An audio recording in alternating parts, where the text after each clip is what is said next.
Muito boa tarde ou boa noite a todos aqueles que me honram neste encontro virtual, patrocinado para muita honra minha e alegria pela Arpem do Estado de Goiás. Eu quero inicialmente agradecer ao presidente dessa associação goiana, Dr. Bruno Quintiliano, a honra que me concedeu em permitir utilizar esta prestigiosa plataforma da Arpem no estado de Goiás para ministrar aqui um pequeno curso ao longo aí do tempo, no qual nós vamos, em seguida, traçar alguns passos. Não posso deixar de agradecer também a querida amiga e tesoureira da Arpem de Goiás, minha estimada autora também, tive o gosto de coordenar um livro de que ela participou, a Evelyn Valente. E igualmente peço licença a tanta gente boa que conheço lá no estado de Goiás, para enviar uma saudação ao meu amigo Rodrigo Barbosa de Oliveira e Silva, e de Aparecida de Goiânia, e a advogada especialista em direito imobiliário, e minha amiga Carolina Neri. Pois muito bem, há algum tempo, mais ou menos um ano e pouco, uma estimada registradora do estado do Ceará, Thaís Castelo Branco, sugeriu-me que eu fizesse um curso. Um curso que fosse assim uma espécie de passeio, uma excursão. Vamos fazer uma excursão pela Lei 6.015. É interessante, para mim isto representou verdadeiramente um desafio, passear pela Lei 6.015, ou seja, ir mexer exatamente com aquilo que é o material de trabalho fundamental dos registradores, de certo modo muito importante também para os notários, para os advogados que atuam na variada área do registro público, e para os juízes, para os promotores públicos, e também para quem, como eu, já quase atravessando as últimas pontes do pós-meridiano, por assim dizer, ainda tem o gosto de tentar considerar alguns aspectos teóricos relevantes nessa área do direito registral e do direito notarial. Eu aceitei a proposta e o caminho que me indicou a minha amiga Thaís Castelo Branco e comecei essa experiência com um dúplice público de direcionamento.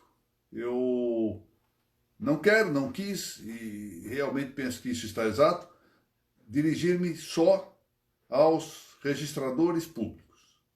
Só aqueles que são especializados no assunto e que me ouviriam aqui, primeiro, falar do que já sabem. E frequentemente sabem melhor do que eu. Segundo, como uma espécie de alguém que se senta na primeira fila de uma igreja e começa a ensinar para de nosso ao vigário. Não.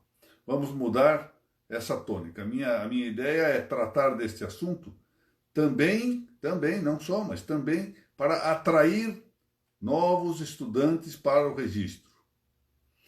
Atrair gente de boa vontade, sobretudo os que estão estudando direito, ou seja, os universitários na área do direito, para que entendam a importância do extrajudicial, entendam a importância dos registros públicos e com eles, registros públicos, a importância das notas, e possam, assim, valer-se dessas instituições e das suas atividades para, com isso, favorecer a realização da justiça e o estabelecimento consequente da ordem, que é justamente a ideia que nos leva à paz jurídica, à paz social.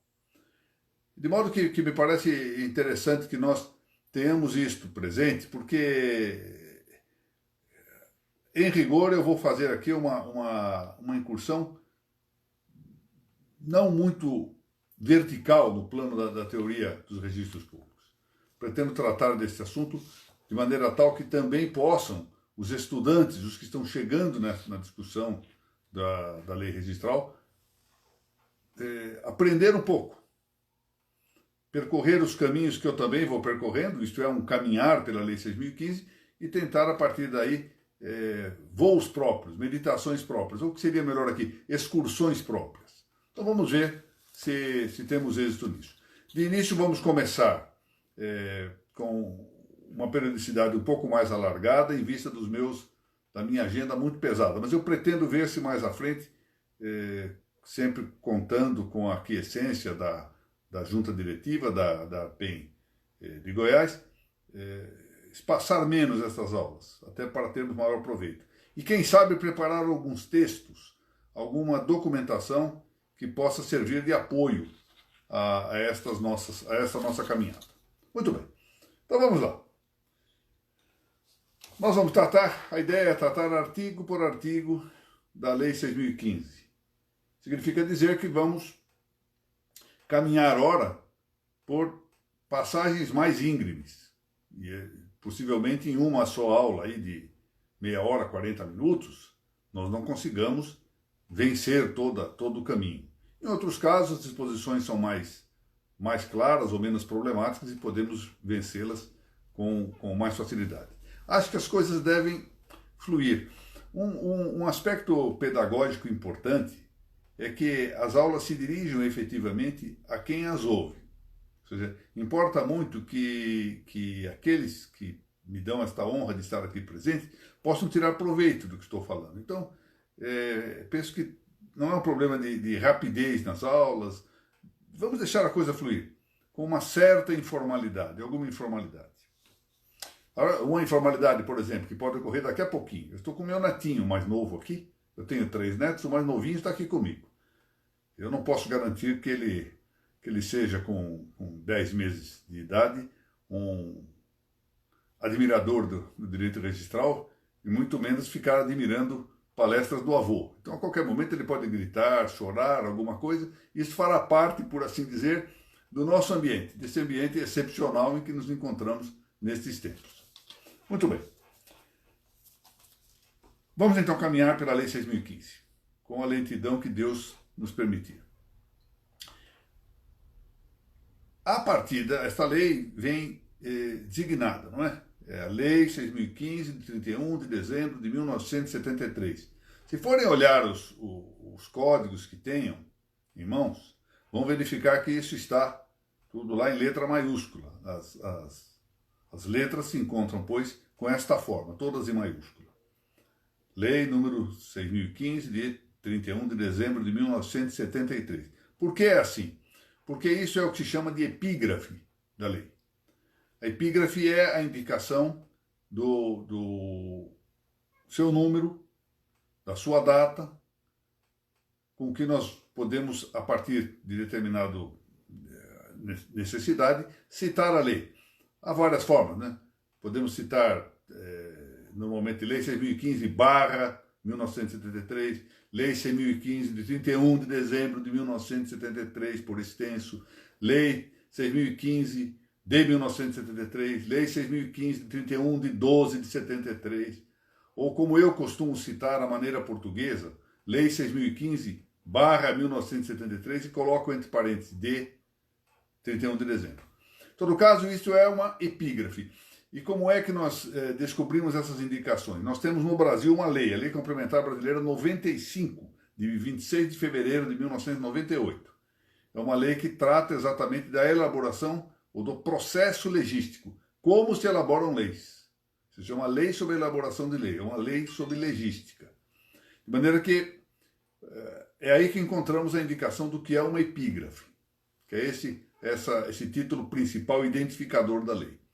Na sequência, nós temos, escrito na lei, dispõe sobre os registros públicos e dá outras providências. Isso vem na lei em itálico, não é? Com aquela letra que nós chamamos letra meio deitada, letra do itálico. E essa indicação que não está, curiosamente, não está prevista na Lei 95, na Lei Complementar Brasileira 95, a referência à rubrica.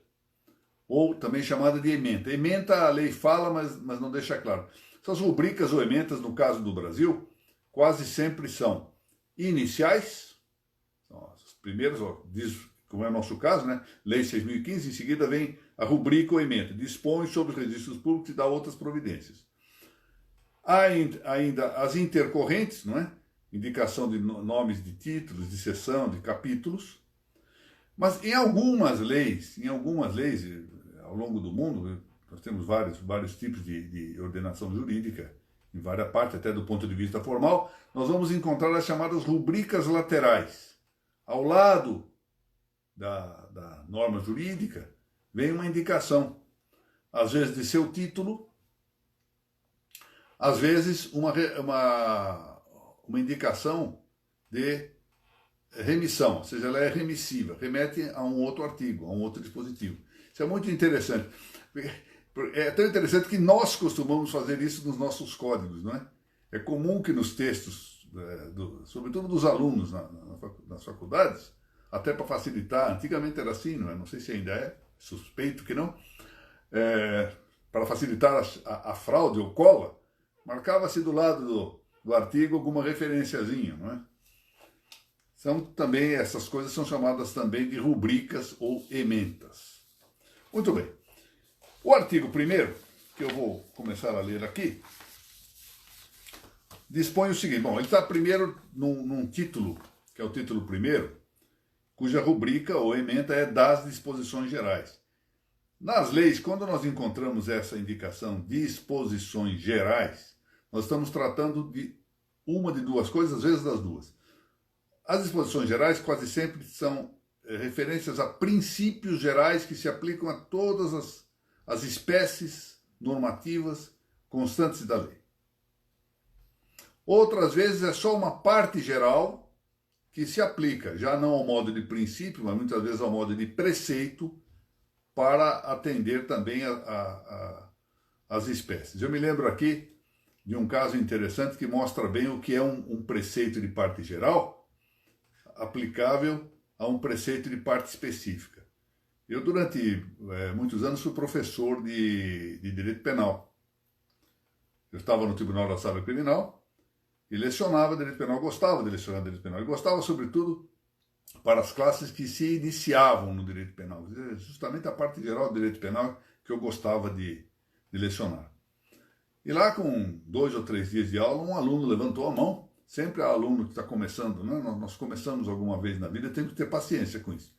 E disse: doutor, agora eu vejo por que o direito penal brasileiro não funciona bem. Eu disse: mas por que não funciona bem? Me explique, por favor. Disse: é porque a tentativa de crime não é punida. Eu disse: como não? Você pode olhar lá. Olha. Aí ele foi abrir o artigo 121 do homicídio e fala: só se pune o homicídio consumado.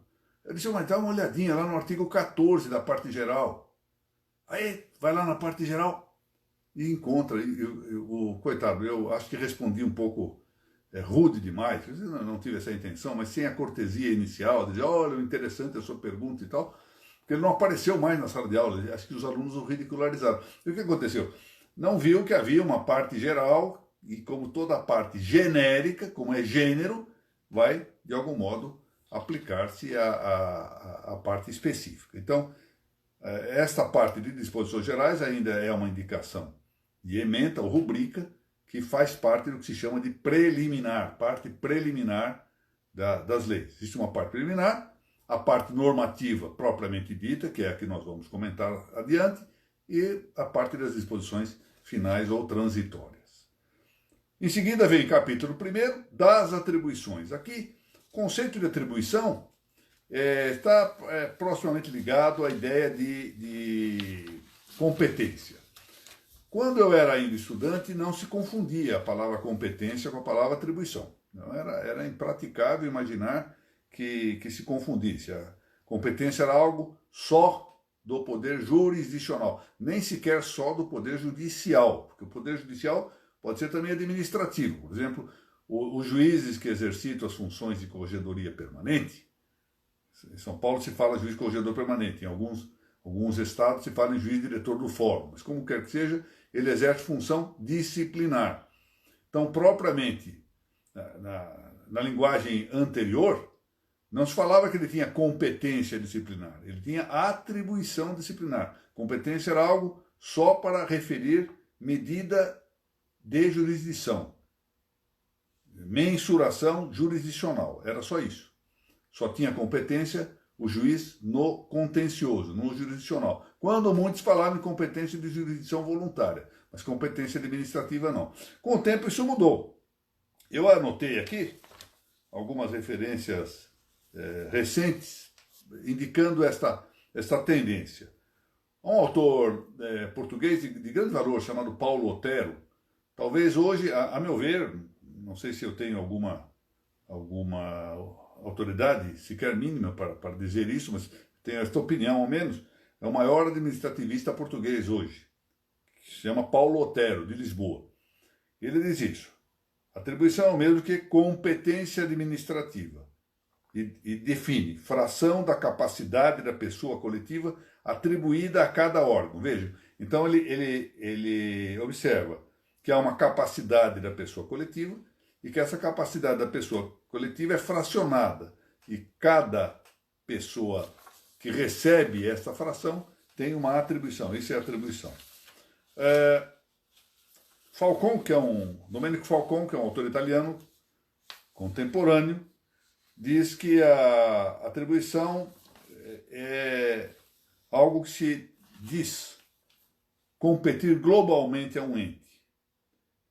Roberto Dromi, que é um autor argentino contemporâneo, um bom administrativista também, fala na esfera de atribuições dos entes e órgãos. Já agora, a palavra atribuição atinge tanto a pessoa coletiva quanto seus órgãos.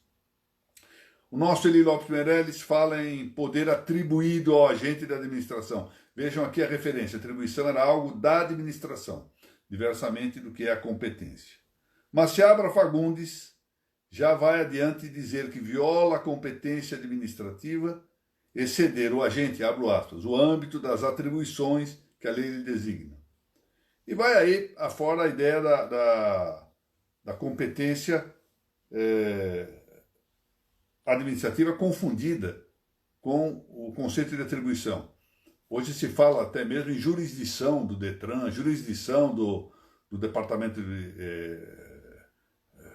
de Estradas e Rodagens, etc. Então, não há mais a antiga usus loquendi, o uso habitual que distinguia a ideia de competência da ideia de atribuição. Muito bem. Mas vamos lá ao artigo 1º, a leitura do artigo 1º, que é a que nos interessa de perto no seu dispositivo. Diz aqui: os serviços concernentes aos registros públicos estabelecidos pela legislação civil para a autenticidade, segurança e eficácia dos atos jurídicos ficam sujeitos ao regime estabelecido nesta lei. Bom, vamos começar aqui com algumas considerações que eu as farei de maneira concisa. Isso exigiria um trato mais avançado, mas apenas para apontar a questão. A primeira coisa é essa ideia de chamar de serviço as atividades do registro público. Isso é interessante, porque eu anotei aqui uma coisa curiosa.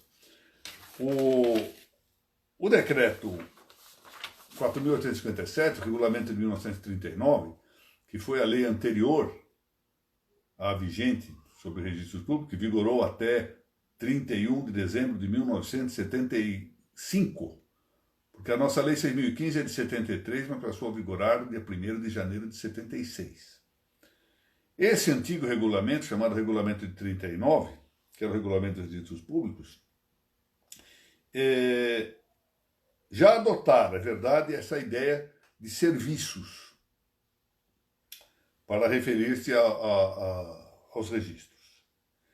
Então, na Lei 6.015, vejam, contei isto para termos essa ideia. A palavra serviço aparece no singular ou no plural, a Lei 6.015, 20 vezes. E no Regulamento 39, 33 vezes. Já o termo cartório, que sempre me pareceu muito preferível, aparece 73 vezes na Lei 6.015 e 61 no regulamento. Ou seja, há uma propensão de utilizar-se o termo cartório, o vocábulo cartório, em vez de usar o vocábulo serviço. Eu não sei dizer, porque no Brasil isso aqui é muito variado, né? A linguagem de um lugar para outro varia muitíssimo. Mas a experiência que eu tenho de São Paulo, um pouquinho do que eu ouvi consultando gente de Minas Gerais e consultando gente do Paraná, do Rio Grande do Sul, é que quando as pessoas, se um escrevente, por exemplo, de um cartório de registro, vai sair para ir ao local do seu trabalho, ele não diz, eu vou para o serviço. Quando ele fala eu vou para o serviço, é em sentido geral. Ele não chama o seu cartório de serviço. Ele chama de cartório. Eu vou para o cartório. Se eu telefonar aqui para a doutora Evelyn ou para a doutora Margarete Maia, que eu estou vendo que está aqui no ar, eu pergunto onde a senhora está. Estou no cartório. Dificilmente falará estou no serviço, significando especificamente o registro de imóveis. Às vezes falo no serviço, estou trabalhando. Isso com esse sentido sim, mas como local de trabalho, local de atividade, é muito preferida a expressão cartório, tanto quanto eu pude apurar. Muito bem. Acontece que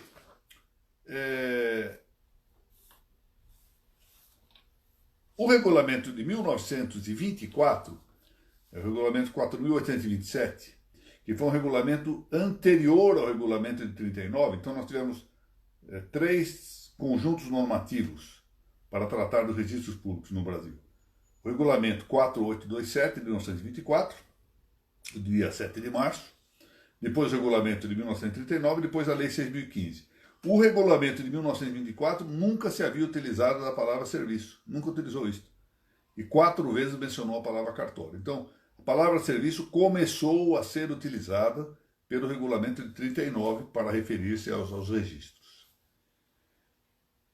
E, em outras vezes, tenho chamado a atenção para um fato curioso. Uma autora francesa, Michèle Lorassat, num livro sobre direito penal, diz o seguinte: nós jamais acreditamos que as palavras são inocentes. Ou seja, as mudanças nas palavras não são inocentes, elas têm um propósito.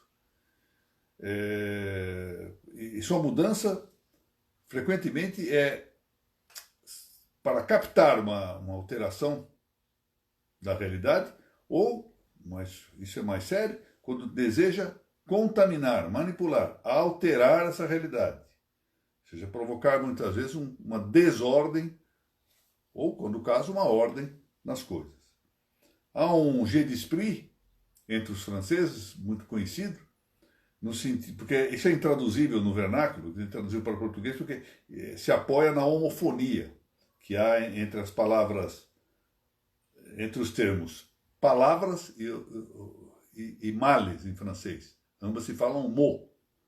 Então, em francês se diz les mots sont les mots, ou seja, as palavras são os males. Les mots sont les mots. Isso não dá para traduzir como jogo de espírito, né? como facécia ou gracejo na língua portuguesa. Bom, o fato é que a ideia de os registros serem serviço acabou desaguando na Constituição Federal de 1988. O artigo 236, o caput, fala claramente os serviços notariais e de registro, etc. Serviços. Por que isso ocorreu? Qual era a ideia que estava presente? Por que não se fala em cartórios? Por que não se falou claramente apenas isso, as notas e os registros são? Não, prefiro isso. As instituições das notas e dos registros, não. Falou falar em serviços, ou seja, dando assim um caráter fisiológico menos do que orgânico. Essa mesma Constituição usou 2 vezes o vocábulo cartório e 230 vezes a palavra serviço. Eu estou contando aqui no singular e no plural. Notem a diferença. 2 vezes a palavra cartório e 230 vezes a palavra serviço. Aí depois o mercado vem e abarca a palavra cartório, não é? Como ocorreu, e começa a criar entidades apenas particulares, inteiramente privadas, empresariais, usando o nome cartório. Há uma foto que eu vi há mais ou menos uns 3, 4 anos, eu nem me lembro, era de uma cidade aqui do interior de São Paulo, em que havia um registrador ao lado de um despachante. E atrás dos dois, duas portas. Um escrito assim, serviço de registro de imóveis. E o outro, cartório de registro de imóveis. O cartório era particular, não vou entrar no mérito se podia falar, se podia colocar uma placa chamada cartório de registro de imóveis. O fato é que estava lá. E eu sou franco, qualquer pessoa do mundo que não seja medianamente esclarecida sobre isso, se tiver que procurar alguma coisa para ingressar, entre serviço e cartório, vai entrar no cartório, que é no despachante. Abriu-se mão dessa palavra magnífica em troca da palavra serviço. Portanto, não é, pois, de estranhar, depois da Constituição Federal de 1988, que a lei infraconstitucional regulamentadora se vale 38 vezes da palavra serviço e apenas uma vez do termo cartório. Então, nós vamos ver que o vocábulo cartório aparece na lei regulamentadora, a Lei 8.935, de 1994, não é? Que é a chamada Lei dos Notários e Registradores. A palavra cartório aparece nessa lei apenas na epígrafe, onde se fala na Lei dos Cartórios. Vamos lá na epígrafe da Lei 8.935, a Lei dos Cartórios. E depois não se usa a palavra cartório, desapareceu a ideia cartório. Bom, o que se pretendia com essa ideia de serviço no capítulo 236? Bom, o que se estava propondo era um espartilho, simplesmente algo para prender terminologicamente seu regulamento e levar à evasão, como eu disse, privatística da palavra cartório. Isso acabou acarretando isto, ou seja, uma fuga privatística, uma fuga para o mercado. A palavra cartório foi apropriada por empresários que perceberam que tinham ali à frente algo excelente, melhor do que a palavra serviço. Mas há um efeito mais grave. Esse sim, porque o primeiro, digamos assim, foi um consequente da adoção. Mas nós temos que talvez imaginar, já que as mudanças nos vocábulos não são inocentes, por que se utilizou o serviço? Porque com isso se afetava com a Constituição um ponto importantíssimo que foi desconsiderado. É que serviço está ligado à arte servil, à arte mecânica. Aí está, serviço e servil. Serviço é próprio realmente da arte servil. Ao passo que os notários registradores, nós estamos falando aqui dos registradores, mas temos que também dizer dos notários, exercem arte, historicamente arte liberal. A diferença entre a arte servil e a arte liberal é muito vasta, mas vamos aqui significar da maneira mais vistosa e relevante que eu vejo para o caso. É que as artes liberais são as artes próprias do homem livre. São as artes de quem tem, no caso jurídico, independência jurídica. Coisa que não há na arte servil. Um carpinteiro, um marceneiro, os merocopistas, se nós quisermos pensar naqueles que fazem documentos, seguem ordens. Já a parte, a arte do homem livre é a arte de quem tem independência jurídica.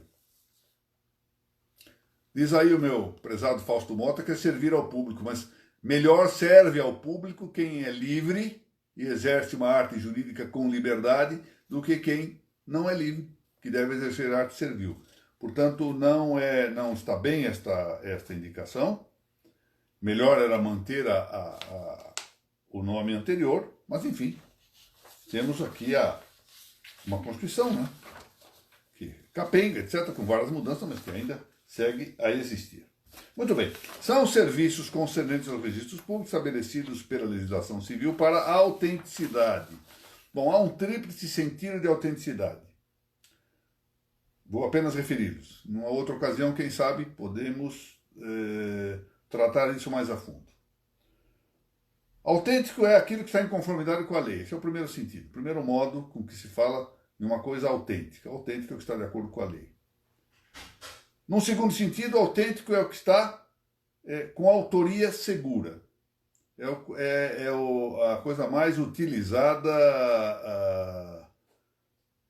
normalmente, ou seja, que a autenticidade diz respeito à autoria de alguma coisa. Os notários, sobretudo, têm esta ideia da autenticidade, ou seja, confirmação da autoria de um documento. E, em terceiro lugar, a afirmação de sua veracidade presumível. Uma coisa autêntica é o que tem a sua veracidade presumida.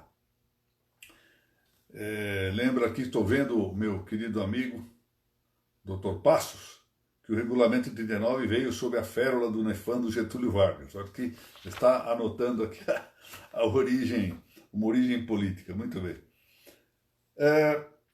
Autenticidade, vamos ver aqui o que diz a lei. Autenticidade, depois, segurança e eficácia. Segurança significa firme estado jurídico das coisas. A definição de segurança me parece bastante adequada. Firmitas juridicti status rerum. Firme estado jurídico das coisas. Guardemos bem isso. Então vou dizer devagar porque acho que é uma indicação do que é segurança. As definições de segurança não são muito palatáveis. Costumam ser escritas longamente para tentar abordar o que seja essa segurança sem ter frequentemente êxito a intenção definitória. Eu estou propondo essa. Se não estiver bem, depois, claro que me sujeito às críticas que me posso retificar. Segurança que chega à definição, firme estado jurídico das coisas. E eficácia, ou seja, eficácia é a qualidade em abstrato daquilo que é eficaz, esse é o concreto da eficácia. Ou seja, daquilo que cumpre ou satisfaz os fins ou objetivos pretendidos.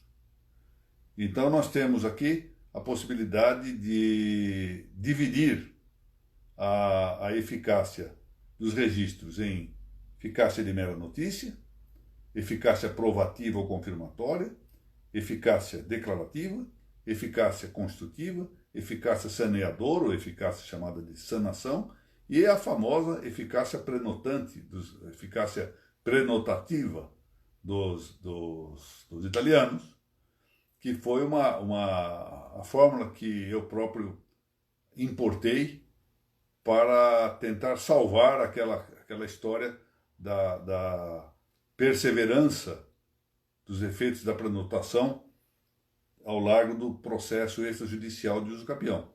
Isso pode durar 20 anos e o registro ficaria paralisado por 20 anos. Então, eu tentei salvar esta matéria por meio desta importação. Nem sempre nós podemos trasladar pura e simplesmente para o nosso direito instituições estrangeiras. Mas essa me pareceu boa e pareceu que já está presente, implícita no direito brasileiro. Muito bem.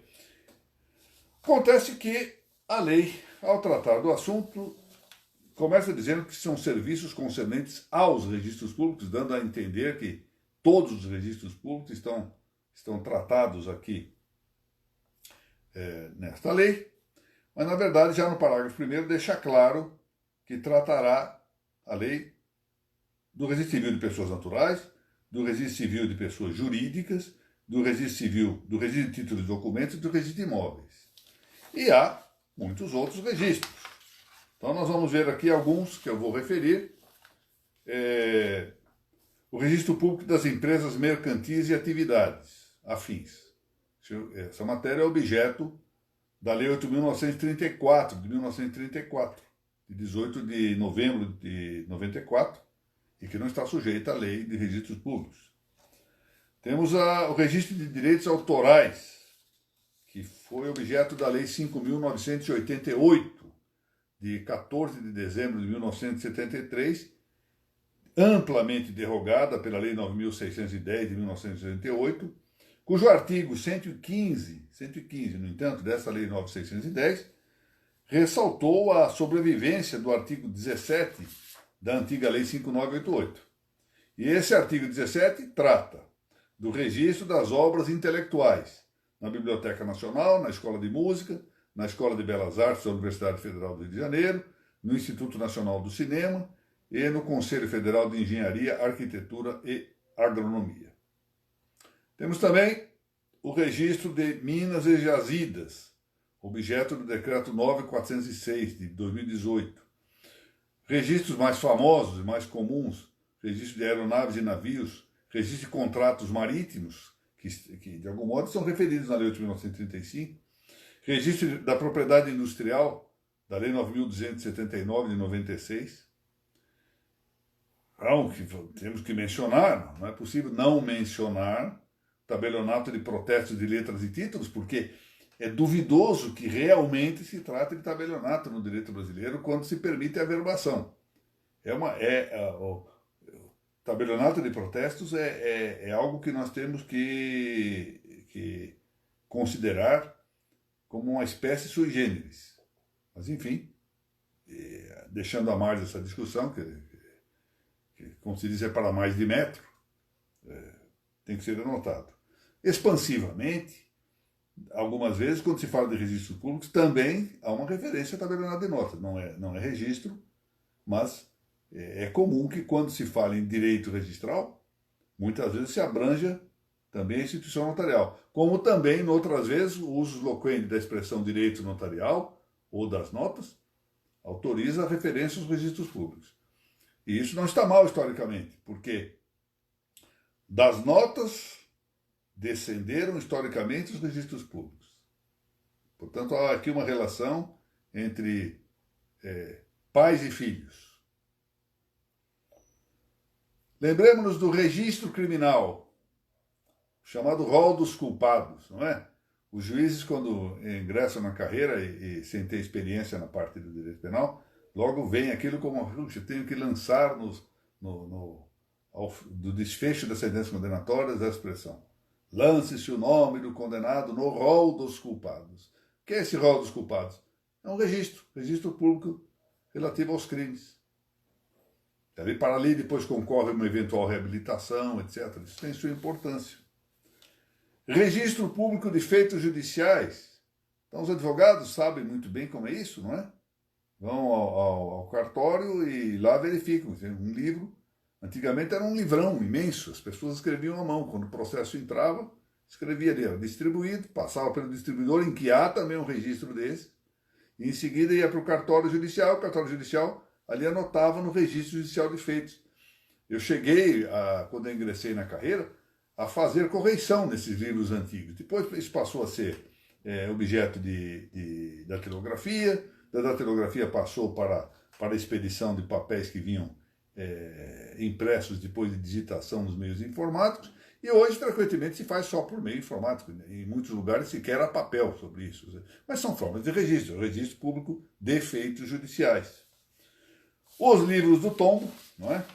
Também conhecidos, dos bens tombados, ou seja, daqueles bens que são de uma propriedade de algum modo pública. E agora vemos algumas coisas.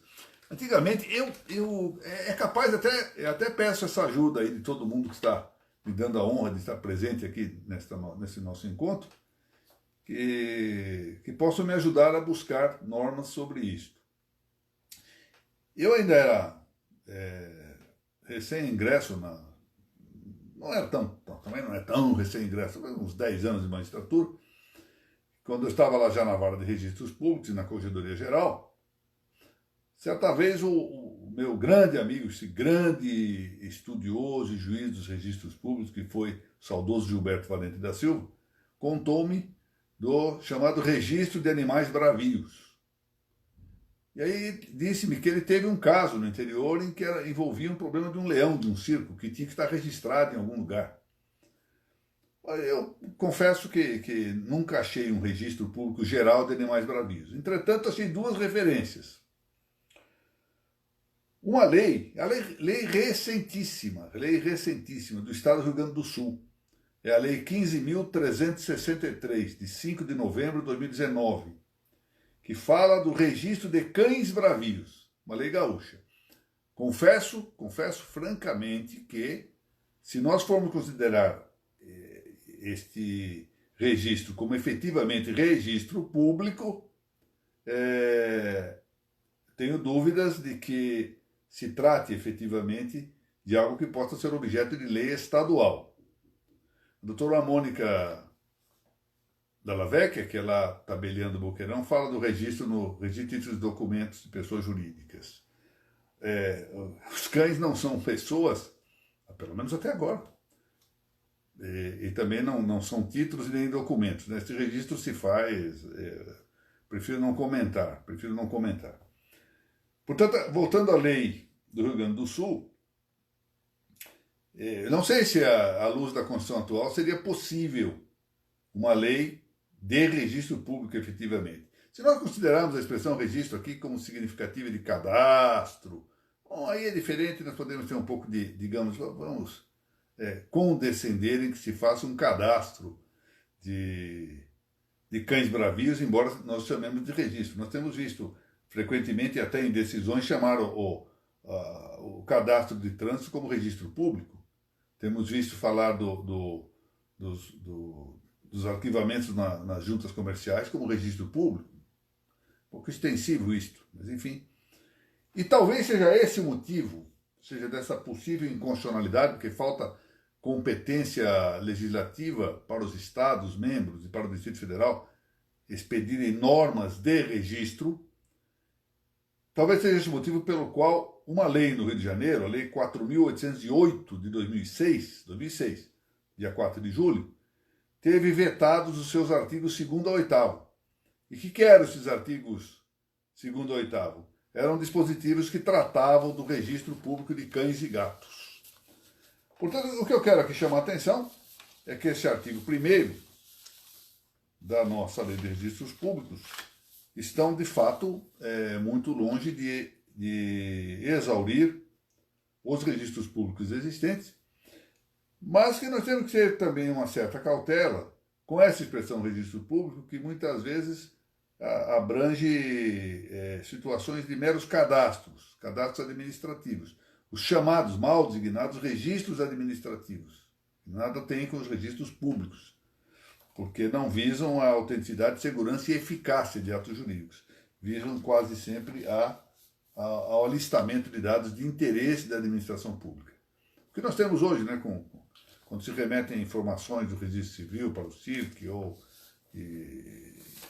e a outros órgãos administrativos, ou o DOI para a Receita Federal, a indicação não é de formar um registro dessas entidades, mas um cadastro. Nós temos que distinguir essas circunstâncias. Muito bom. Antes de eu encerrar aqui essa nossa pequena perambulação aí pela Lei 6.015, com que começamos esses nossos encontros, eu quero dizer que combinei com a doutora Evelyn que se mandar alguma pergunta para a ARPEN, ela me repassará por e-mail e eu, na aula seguinte, na medida do possível, tratarei de responder. Dependerá do excesso de perguntas e até da complexidade também, né, para ver o que eu possa responder. Mas então, estou às ordens. Eu quero agradecer a todos aqueles que tiveram a paciência de me acompanhar aqui nesta nossa reunião de hoje. Tornar muitíssimo a agradecer a ARPEN de Goiás, principalmente o Dr. Bruno Quintiliano e a minha amiga Evelyn Valente, pela oportunidade que me concederam de ocupar este ponto da mídia eletrônica, prestigioso como é o da ARPEN de Goiás, e fazer votos de que possamos continuar essa caminhada aqui. Nós vamos, enfim, veja, nós chegamos a um determinado momento em que a gente pode ficar conversando sobre o registro, né? Já que nós não podemos, por enquanto, nos reunir em mesas de restaurante, e enquanto não morremos de fome por falta de atividade econômica durante esta custódia domiciliar a que nos vamos submetendo, pelo menos podemos conversar aqui um tantinho sobre essas matérias que nós gostamos tanto. Agradeço muitíssimo. Doutora Evelyn, vamos falar, eu não sei se estou com o livro aqui, mas enfim. A Evelyn contribuiu brilhantemente, acho que eu não estou com o livro aqui, para uma publicação, foi recentemente concluída pela editorial Lepanto, aqui de São Paulo, um livro de uso capião.